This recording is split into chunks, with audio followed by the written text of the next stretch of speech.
Yo, good afternoon, evening, or whatever. I've just done a brew day and a bottling session in one go, and it's literally just turned 12 o'clock. Ow. I don't know how. I don't quite know how I did it, but I've done it, and so yeah, just thought I'd do a bit of an update video. I was going to do like a brew day thingy, and I just couldn't be bothered to do it. So I haven't even had a shower or anything. Can't be arsed. What I've done is my C word pale ale. That is a sample. Pretty damn good, man. Look at us, so happy with that. That's, to me, that is actually a pale ale, but that is not my interpretation of a pale ale. I normally tend to stick tons more crystal in it. I don't know why, I just like the colour that I get from it. I'm like a burnt, I reckon like an orangey, golden orange kind of colour, but that to me looks pale as. I suppose it's still pale, but you know, whatever. Wasn't the smoothest brew day, mainly because I was too busy doing other stuff. But it's turned out well. I think I slightly underhit my numbers, but that's because I spilt some of the wort, and B, I didn't tip all of the DME, and some of it got stuck around the packaging and stuff like that. So it might have accounted for a slightly lower gravity. What should I have ended up with? Oh, actually no, 104.6. I took the reading at about 23 degrees. So actually I ended up with 104.4. So it might actually have hit numbers.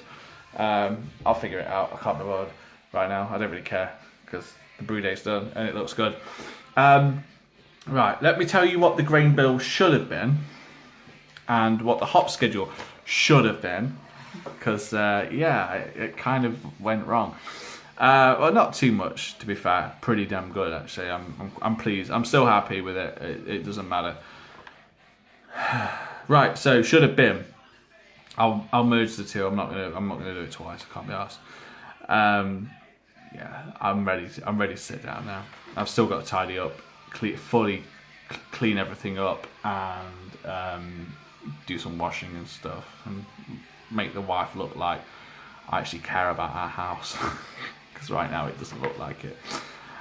So, should have been 1.5 kilos of pale malt. I was about 20 grams off. Should have been 1 kilo of Marisotto, 50 grams off. Wow, you know, making up. Should have been 500 grams of wheat. Got 533. These aren't making any difference at all, are they really? But to be honest, this whole brew day was just to use up leftover stuff.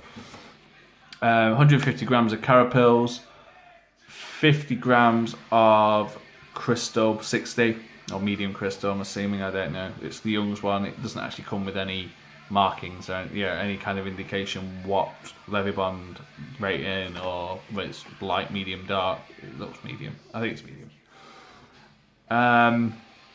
And then I was going to add, just on the fly, 50 grams of oats. I added 58 grams of oats. I couldn't be bothered. Yeah. Then the idea behind this brew day, behind the name C word Pale Ale, it's nothing to do with, as I've said I think before, catching someone next Tuesday. It's just because you've got American sea hops in it. But then Big Banana, you had to pipe up. It's got Warrior in it, hasn't it? So it isn't technically all sea hops. That wasn't the idea. It wasn't the point. But now he's mentioned it, and I'm not calling him for it. He's right. I can't stop thinking about the fact that it's got that in it now. He says anyone with OCD looks at this list. Can you see? I don't know if that'll turn out right. Yeah, anyone who looks at that list will be like, there's Warrior in there, it's going to freak them out. So anyone with OCD just won't be able to cope. And I haven't got OCD, but I'm starting to worry about it now.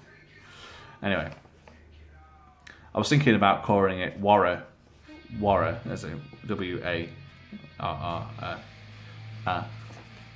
then might have that name. We'll see. I don't know. It's still secret pale ale. Doesn't matter. So, 15 grams of... Why am I talking about the name? Who cares? Fuck off. 15 grams of Warrior, First Water Hop Edition. 5 grams of Chinook at 30 minutes. Now, this is where I fucked up. Should have been 15 grams of Cascade at 20. I chucked 20 grams of Centennial in because I missed my thing. I missed my point, and I just sort of freaked out. I just grabbed a hop packet. It could have been anything. I literally had all the hops. I could have chucked Southern Star in. Dickhead. But as it happened, it was Centennial. So 20 grams of Centennial at 20 minutes. So I upped the next edition of Cascade to 20 grams for 5 minutes. Then 15 grams of Chinook, 30 grams of Cascade, 30 grams of Centennial at flame out. And I've got a little pack. I don't know why doing that helps. You don't care, do you? 25 gram pack of Centennial in a little hop tea bag from Cross My Loof. And this is the end result. You see from my smiley face, it's nice. Look at that. It's good, isn't it? Yeah. Well, you've seen it already. I clearly don't know what I'm doing.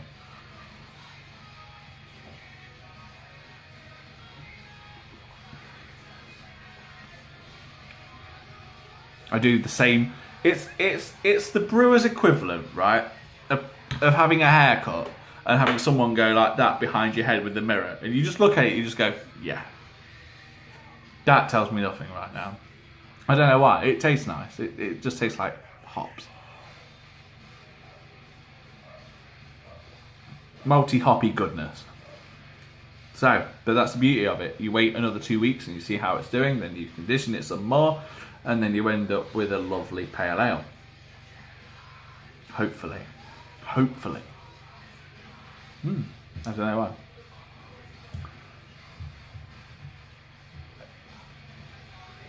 And now I'm left with that now. So over here. Alright. Now, I mentioned that I was doing bottling session as well. And I have to mention it because I've been going on about this for fucking donkeys. There he is. Chocolate orange porter. I'm undecided if I've done it right. Took samples midweek, and the orange was so prominent, so nice, so sweet. It's died back in the last 2-3 days. It smells more. You're getting more of the malts.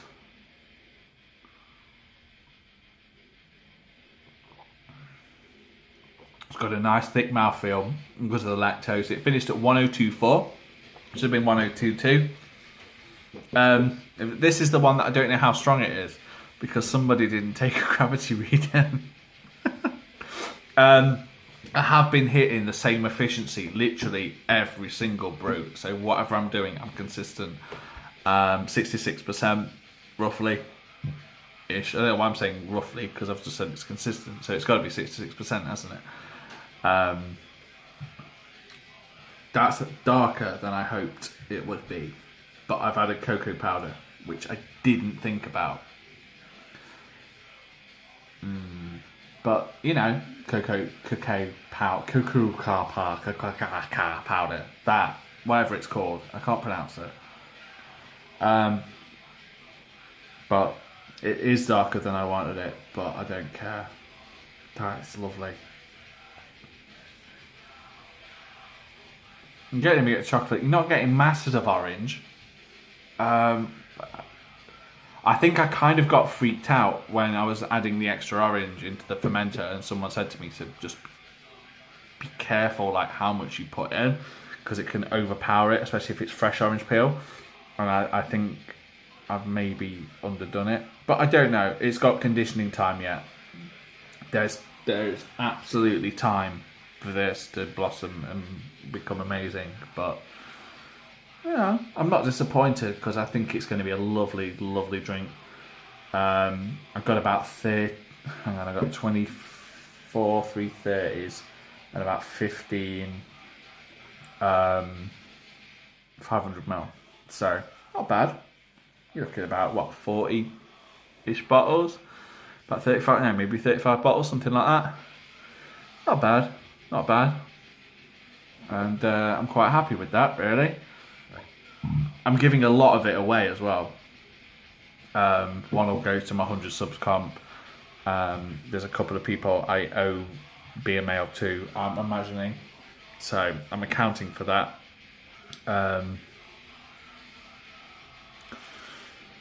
Mother-in-law, who originally had the idea for this and asked for it, wants a bottle, obviously a couple of bottles each, for her and my father-in-law. So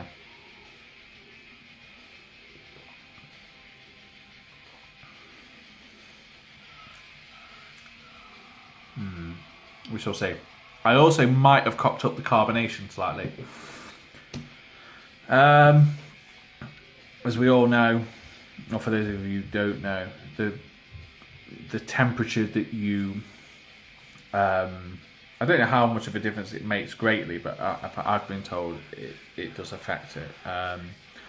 When you're bottling, you're adding priming sugar, the temperature of, if anyone's used a like brewer's friend calculator for priming sugar, how much you need, the temperature of the beer affects how much sugar you add, because the lower the temperature of the beer, the more CO2 that sits in there. The higher it is, the more escapes, etc., or whatever. I don't know. I'm not a scientist. I'm not even that interested, really. All I'm interested in, does it affect my beer? Yes. Oh shit. Oh well, never mind. I aimed for about 1.7 volumes of CO2 in 17 litres at 18 degrees. Now I ended up with adding that amount of sugar for 16 litres at 15 degrees. Wow, it says 15 degrees on that, on the what you call it, yeah, the stick-on thermometers. I'm not too sure how accurate they are. I really am not. I pitched my yeast. I've just got one of those floating thermometers. Now they're a bit of a ball ache, in that they take a while to catch up. So if you want an exact temperature in like 2 seconds, don't bother. You're not going to get it. But if you leave it in there, after about 2-3 minutes, it catches up because it's so thick. I think obviously it needs to get the thermometer warmed up to the ambient temperature, etc. So yeah, but that was reading about 23, but on my liquid crystal one, whatever you want to call it, it was reading about 20. 3 degree difference. Someone needs to buy an Inkbird or just a normal thermometer. I am looking in the very, very far future in doing a project of building a firm fridge, just because it would make my life a hell of a lot easier. I won't get nagged for having fermenters all over the place, you know.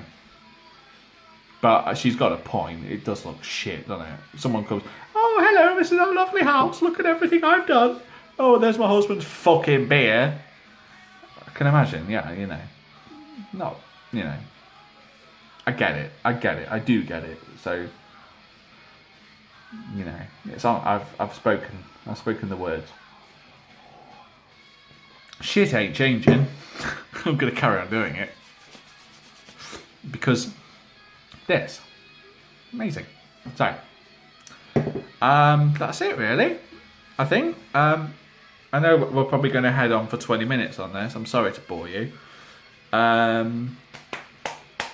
But yeah, I haven't bored the shit out of anyone for a while, so you're getting it.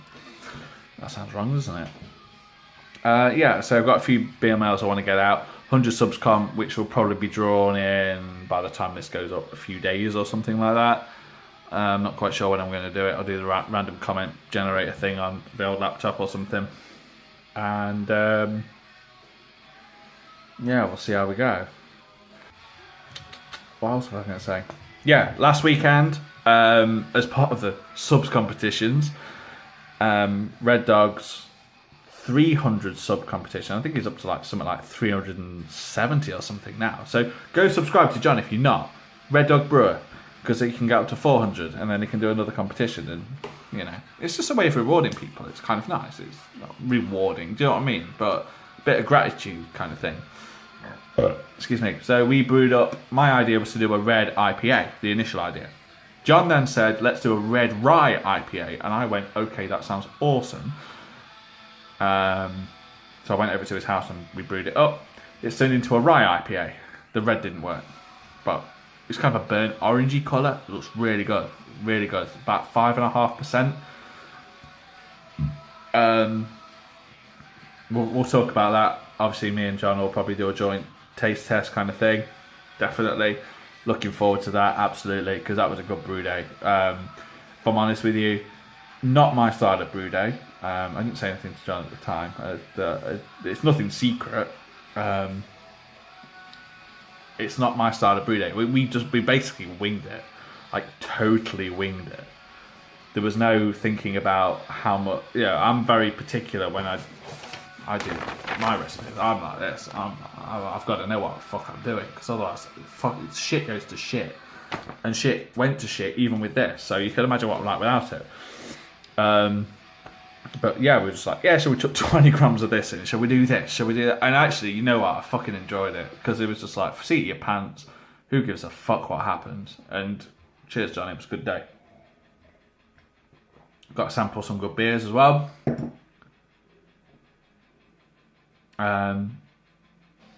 Yeah, so looking forward to that. I'm getting half that beer. I'm getting half that batch. Good, because my socks are starting to run low. The aftermath of holiday is really starting to kick in now, because I had a couple of batches of beer left over. My brown ale, dark ale, basically. It just didn't work. Yeah, and shit like that. So my American wheat, I don't know. Who cares? That's what I called it. That's what it is to me. Nearly all gone. Got about 3 bottles of that left. My mosaic melon, which I'll be doing a review on at some point soon. Looking crystal fucking clear in bottles. So nice. It tasted like almost like honeydew melon at the fermenter. Then it went into that bottle conditioning phase. You know, so like the first 7 to 10 days when it just tastes like anything. It could literally be. It could be hop-wise, it could be Columbus, it could be Fuggles, it could be Centennial. You know what I mean? It's always like a generic flavour you get. I don't know what to say. I think it's a yeast thing, isn't it? But that's starting to mellow out now. Start to get the honeydew melon back again. Looking forward to that. Looking forward to that. So, yeah, I think I've fucking bored the tits off you now. And I need to go do some housework and shit. And drink more of this. I pulled about a pint off of this, which I thought was a waste. But do you know what? I've been waiting for this moment since July time. Oh, if anyone interested in the V1 that I did, don't bother. Didn't now. I'm hoping this doesn't go the same way. It wasn't infected, but it just had a taste to it that I wasn't keen on. So I don't know. Anyway, I'll see you again on another Homebrew Wednesday or whatever. So, if you like the channel, click subscribe, like this video, comment, tell me I'm beautiful. See you later, guys. Thanks a lot.